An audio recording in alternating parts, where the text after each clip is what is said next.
welcome to Fair Works Unplugged. I hope you really enjoy the content today, and if you do, don't forget to like and subscribe to the channel. Really happy to welcome Michelle Wyer to today's Fair Works Unplugged webinar. Michelle and I go back many years together, don't we, Michelle? When she headed up the National Minimum Wage team, where I obviously worked. In fact, sneaky little secret, Michelle was one of the people who encouraged me to set up a specialist national minimum wage consultancy because she could see the need of it there. So going back all those years, I suppose, Michelle, you were the one who pushed me in that direction. So I'm interested to know, to start with, a little bit about your illustrious career, because through chatting to you, it's a little bit varied, and I'm sure people would be interested to know more about it. Yeah, well, I was a teacher originally, Jenny, and I think ex-teachers make great civil servants, and I came into the civil service in 1990 as a tax inspector, did all my exams, and then went on to training before coming to London and going to the adjudicator's office, which deals with complaints against what was then Inland Revenue, Customs and Excise, and some other government departments, which was a great grounding actually for customer the complaints service department. My goodness, yes. And I got to work with the Parliamentary Ombudsman as well, so that was really helpful. And then after that, I went into knowledge and information. So Freedom of Information Act, data protection, all that sort of thing. Again, useful. Set up a director's office, which was manic.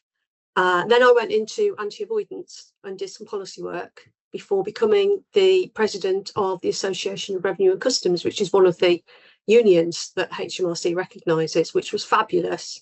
From there, I went on to Mike Clasper's office to, again, start a new office and become his private secretary. And after that, I sort of thought, well, what do I really want to do? And I really wanted to do national minimum wage. Jo Wakeman had done it a few years before, and I'd met the team working with her. And I just thought, you know what, this is a fantastic job. If I ever get the opportunity to do it, I will. And I spoke to Naomi Ferguson, and it all happened. It was great. And I was there from 2010 to 2014. Very what made story. you? I know I'm that NMW geek along with you. That's absolutely fine. When it gets under your skin, it gets under your skin. Yeah. But what made you go that out of everything, that is the department I want to lead? I think it for both of us, I imagine, and I know a lot of the national minimum wage family at the time, it's such a good thing to do, because you are helping workers. And to be fair, HMRC, I'm wearing my corporate colours, I love the department, but you're not very popular because, you know, you're taking money off people. So it's quite nice to give money back.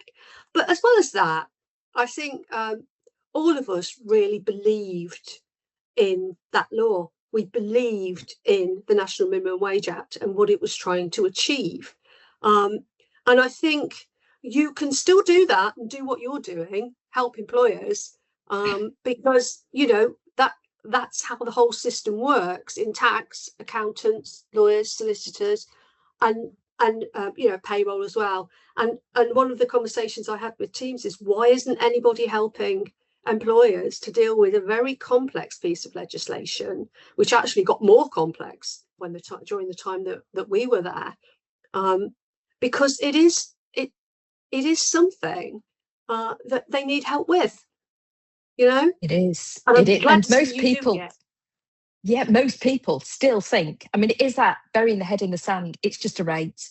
It's just, you know, if it's over, you know, 21, it's a rate.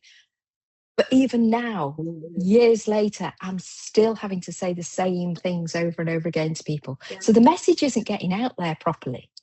No, I know. I was astonished when I joined, actually, how complicated it was. I really was. Because I was one of those people who thought, well, there are rates, employers pay the rates, they go up. But then when you get into, and I'm not an expert, I'm a leader and a manager, you're the expert, which is what I used to say to you at the time. But I was astonished, things like apprentices, the impact of birthdays, you know, don't just give them a card, give them a pay rise. That's a good slogan. You can have that one. It is we'll trademark that one. And things like salaried hours, which I never really got my head around, to be honest. Training time, use of uniforms, having to pay for your own uniform in shops. I had no idea it was as complicated as it is. And I mean, I've got a degree and a postgraduate qualification, and I found it quite hard at times to understand it. Yeah, so, and I mean, the salaried one, when you and I were there, I don't ever remember, and I've talked to a lot of other ex-compliance officers, doing many salaried calculations. It was more to do with those paid time workers, paid closer to minimum wage. We never sort of touched on the salaried. Yeah, I know. And I think when the working time regulations came into effect, I think there was a little bell going off in my head. But I think at that time, the ethos was, help those people who need it most, as opposed to let's just go after everything we can to get arrears. And it was a very different ethos then. And I understand, I mean, I do understand that, if people are doing it wrong, then they need to be corrected and put on the right path. And those people who weren't paid what they should have been paid are repaid. But there are sometimes when it just doesn't work, like when accommodation is provided. That always used to be really tricky, didn't it? And when people used to say, but I don't mind, I think there's something around, and you have to be careful with this, when an employee says, I don't mind, I don't want to get my employer into trouble, if we just put it right from here on in, that's fine with me. Why are you going that step further? That discretion's totally not there now. I mean, interesting that on the accommodation issue, I found quite a few firms, a handful of firms, who've had to evict their workers because there is no way around it. And it's exasperating to sit there and go, look, the worker's happy, they've been there for 10, 15 years. They didn't realise that a payment, not a deduction, a payment causes the same issue. Yeah. And all of a sudden, these wheels are in motion. And you were talking about an ombudsman earlier, and I'd be really interested to understand, because there's no way of appealing as such apart from going to tribunal with an LMW case. If you could take them down an ombudsman or an ombudswoman route, if there's anything there as the in-between there and the tribunal. Was that anything you even thought about? It isn't, but it's interesting. Since I worked in the adjudicator's office, I understood it covered all of the work of HMRC, or the Inland Revenue as was. So I wonder why it doesn't cover national minimum wage. I suppose now you would have to go directly from the Fair Pay agency to the parliamentary ombudsman. But even then, I can't understand why that isn't in place. It doesn't make any sense, because the employment tribunal system is expensive. It takes a long time. I'm not saying that ombudsman work doesn't, but you'd think that it would be a little bit quicker than going through the legal process, and that would leave time for other people to go to tribunals about other things. Absolutely. I mean, tribunals at the moment, if you book one now, if you're saying you appeal one, it's 2030. It is that far in advance. But so why isn't there a complaints process? I don't know. We've been on both sides of the fence by being with an HMRC and being on the corporate side. I think there is a mediation middle ground somewhere that really could help to sort of translate a lot of how HMRC are to the client and be that middle ground to find it. But obviously, they just stick to legislation at the moment. There isn't an awful lot of discretion around that. Maybe with the Fair Work Agency, things will change a little bit. But I do think you could have some mediation in the middle to actually conclude these investigations quicker, because they can go on for a while. Yeah. Gosh. I mean, the same principles as tax, really. The Fair Pay Agency could adopt that, and that would be an interesting development. I'd be interested to see what happened. You make a good ombudswoman. Yeah. I don't know Fair about Work that. Agency, if you're listening, Michelle is here. She has an experience. I certainly think about complaints. I would certainly think about complaints, because you're right, it needs that, doesn't it? And I mean, the Low Pay Commission, when I go on their round tables and everything, they're always saying they get people complain to them. They feel sometimes HMRC's approach can be a little bit harsh and aggressive. And I understand why it is, because it's the workers' money and no one else's. So I understand that. Yeah. But you need that intermediary a little bit. But watch this space. Maybe we can do Yeah. something on there, Michelle, around that. So what were your biggest challenges then when you were at, heading up the team there? Or your memorable moments? I think, well, one of the memorable moments, don't know if you remember this, Jenny, but in the original Act, there's always been a provision for penalties, but up until that time, we'd never had penalties. And David Cameron, without telling anyone, stood up in Parliament and said, and we are now going to introduce, honestly, I'm surprised I didn't faint. I certainly must have gone completely white. And because you'll remember, we had no penalties regime at all. We had to introduce one from scratch using a statutory instrument.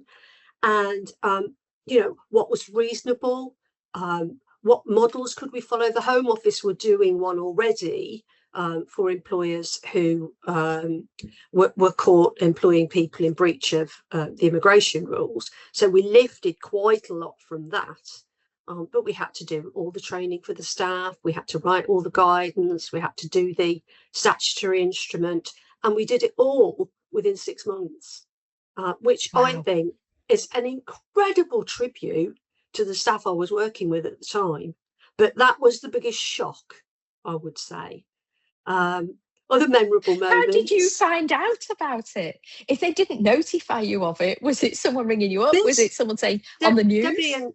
Debbie and Anna said, oh, and by the way, David Cameron has in the House has said that we're going to introduce penalties, so that's what we're going. I was like, what?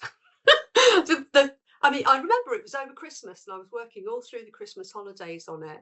But do you know what? The NMW team pulled together so well, and we had a functioning system within the 6 months, because it was extra work for everybody.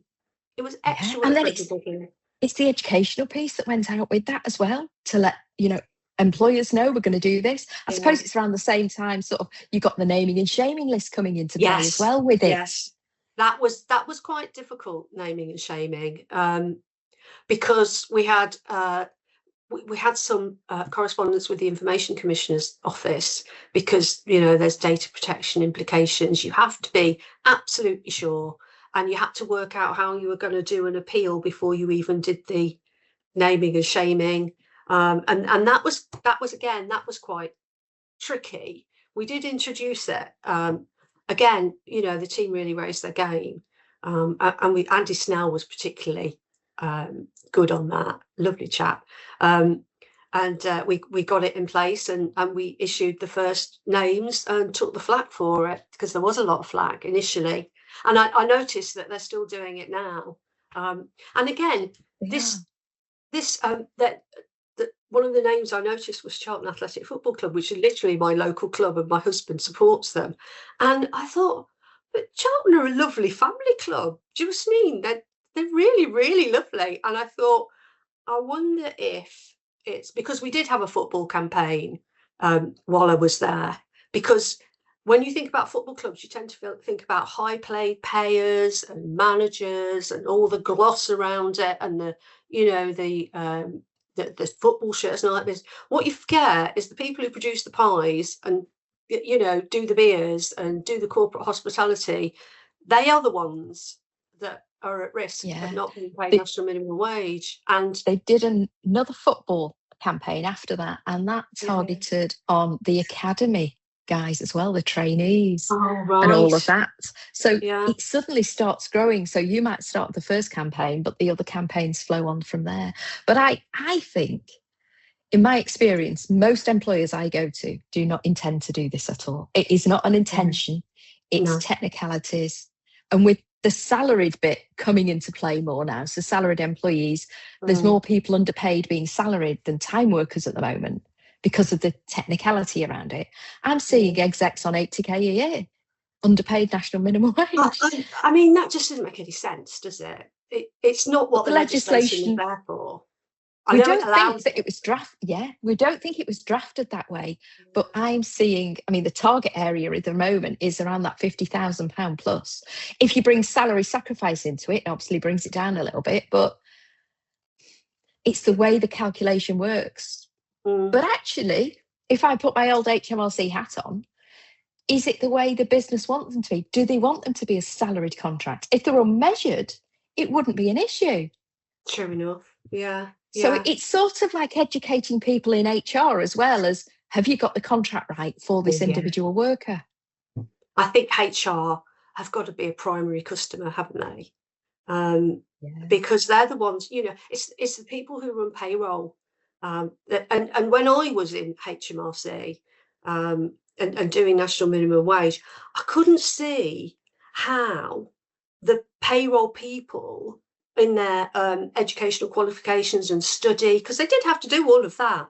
Where was the bit about NMW? It just wasn't there. Where was the module about dealing with national minimum wage? Is it there now? Do you know? No. So, I mean, I do training with the CIPP, but I like the idea of having some professional qualification in NMW competence. Yeah, I've always liked that. I mean, when you think of the accountants, they've all got professional qualifications, ACCI and all that sort of thing. Why would you not create a module? You could do this, Jenny. You could actually write the questions. Is that my next one? Is that the lunch? Go on. Yeah, over lunch or half term. Just it doesn't have to be overly complicated, but just once you've done that, you're not only you're not only able to do payroll and pay as you earn and that sort of complicated stuff, but you're able to do NMW as well. And that's what we want, someone who's an all-rounder, not someone who thinks, well, what's this about then? How do I do this? So I do think there's a space there for a qualification. I bet the low taxed would be happy in that. I bet they would. Low pay commission, very happy to sponsor that. Come and talk to us. We can get something set up quite easily on that one. But you come up with some fantastic ideas. I remember talking to you and we had a meeting one day. So we used to have the hub meetings and you come around quite frequently with them. And you go, how do we educate? People aren't listening. How do we get this message out there? Yeah. And I remember saying, we need to get into one of the soap operas like Coronation Street or EastEnders and have an NMW investigation into the corner shop or something like that. It's going to be the biggest one. Everyone laughed their heads off. But soaps are beginning to do it. They did it with Modern Slavery recently, which was really good. Yeah. But I've never seen anyone being investigated for NMW for anything. No. And there could be, because when you think about Coronation Street and EastEnders, they're all in those risk categories, aren't they? The shops, the hospitality, bars, all of that. So it would be actually quite easy to slip it in as an idea. Okay, so now we want script writers to come forward. We do. We can do a storyline on that one. Yeah. And the Archers, I'm a big Archers fan, so we could do it on radio. Oh, we absolutely could. You've got that good voice for radio there, Michelle. We'll get you in. You can be the compliance officer. Oh, no. You could be things have moved on, obviously, over the time. It's been a while since you've been there now. Are you surprised by the scale of how NMW's grown? Yeah, I was. Shortly after I left, HMRC put a lot of resources into NMW. At the time, I was concerned because I had a bedrock. We had about 180 people working national minimum wage, which on the one hand wasn't enough, but on the other hand, wasn't, for me as a leader, too many. I knew all of those people, all of them. And then they almost doubled. And that put an awful lot of pressure on the people who were working there because they had to mentor those people. And there was, we needed to have bigger teams and all that sort of thing, whilst lots of other things were going on at HMRC as well, like moving into the regional centres and things like that. And I often think, I mean, I can't say it was a bad idea because as head of national minimum wage, who wouldn't want another, 180 people to do the work? I just felt that it was a bit, here's 200 people, can you work with them. And I do know anecdotally that a lot of people went in and out. They went in for the grade, did their training, did a bit of work, and then went out again. Now, I don't know how you would have prevented that, but and I didn't watch the results. I don't know whether they were achieving double what we were achieving when we were there. So I don't know about that. I just felt that perhaps it was a lot all in one lump. But and practically double. And the training isn't quick and easy. I think it was 18 months when I was there. And still after that, you need to actually consolidate everything. There's a lot to it. There's a lot of shadowing. You can be in a corner shop one day, you can be in a multinational business the next day. You need to have a full spectrum of information and knowledge with it. So it is a time-consuming thing. And then to invest all that time training someone, for them to leave, to go I don't know, somewhere in HMRC again for another grade is I can imagine quite challenging for a leader. So the Fair Work Agency is obviously taking over enforcement of this from next year anyway. I am quite optimistic about it. I'm probably a glass half full person anyway, but I'm really quite optimistic because I do think Matthew Taylor as a chair, absolutely great. He's been around for a while. He understands it. He's been NHS Confederation, so he understands that side of it. So I personally think it's a positive thing. I just hope it plugs some of these gaps that we've been talking about. What do you think about the Fair Work Agency? There was talk even when I was there of some sort of agency moving resources and people into that agency, and I think what I think it should do is help the various parties involved in national minimum wage come together and work together to achieve hopefully more. And I hope that it will do that. I think it will perhaps raise the profile of national minimum wage. I wonder if it is going to help with things like working with the Home Office, working with the police, working with local authorities, because it doesn't resolve that issue. And, I think in principle, it's great. It's fresh. It's new. It has a new drive, a new enthusiasm. And I wish them the very best of luck. I'm just not sure it's going to be a panacea for all ills. So maybe I'm a half-empty person. Good balance between us there. I really wish them luck. I really do. Yeah, I can just see the synergy between you're doing an NMW calculation. The data you need for that is the same type of data you need for holiday pay, sick pay. The same synergy that you can do. And with AI and with all the technology we've got.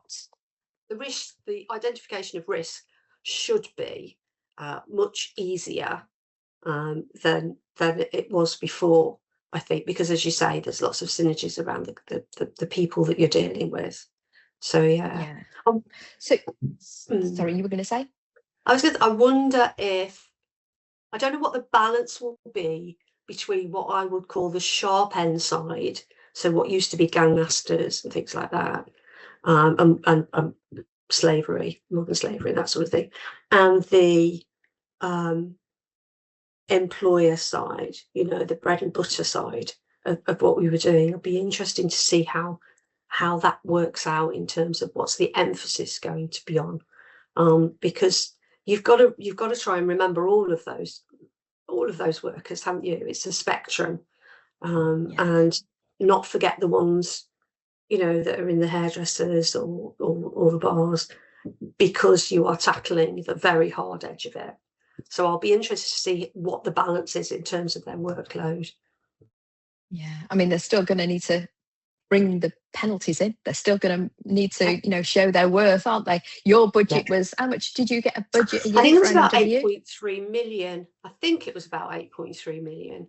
And we spent it. Yeah, I mean, actually, I'm sure you did. The trick in government always, because it's an annual basis that you're sort of voted the income, the trick is to spend it, but not overspend, because you can't overspend in government. And we managed to spend the majority of it. It's a very tricky thing, because you know, you're damned if you do, you're damned if you don't. So you have to get that balance right, which is why you will see a lot of government departments spending a lot of money in March because that's the end of the year. But You've got yeah, to get rid of it. Yeah, it but puts now you in Fair line. Work Agency has been giving, what is it, something like £60 million? Really, gosh, Yeah. it's a So lot, isn't it? what would you do with £60 million? How would you structure it?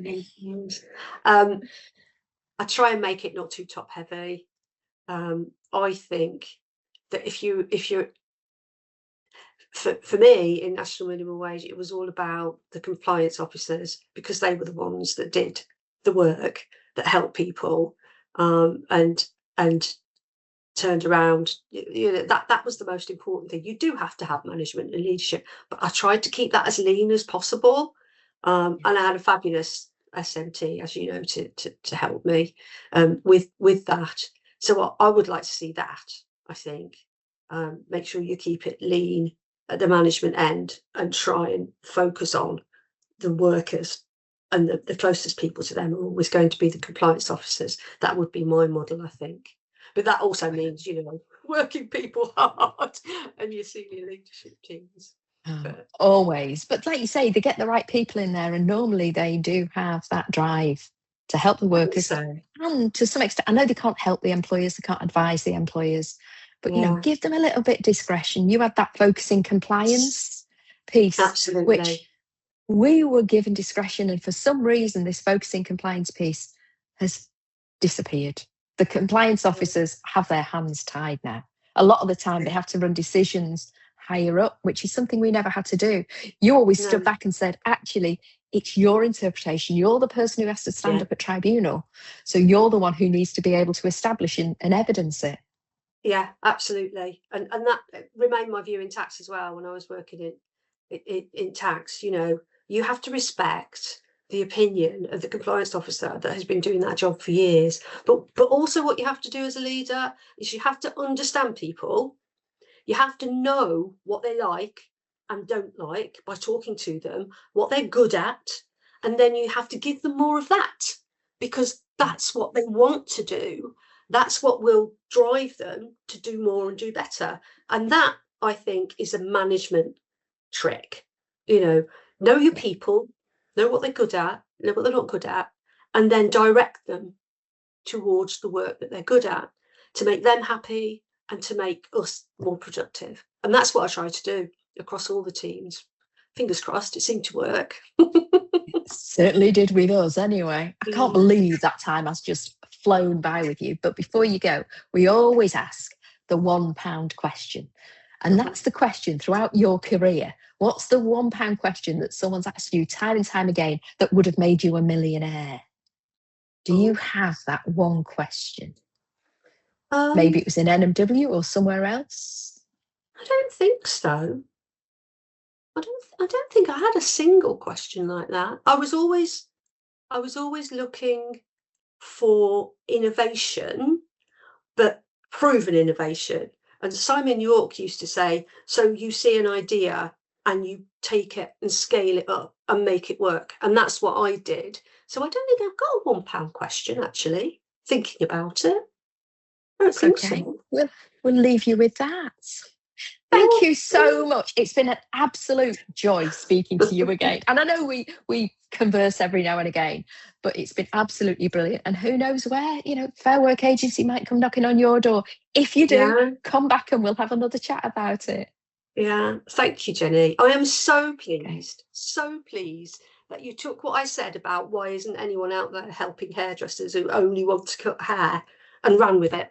I really am delighted because you've got the knowledge and experience. I just had that idea. You've really, and this new system you've got, fantastic, absolutely fantastic.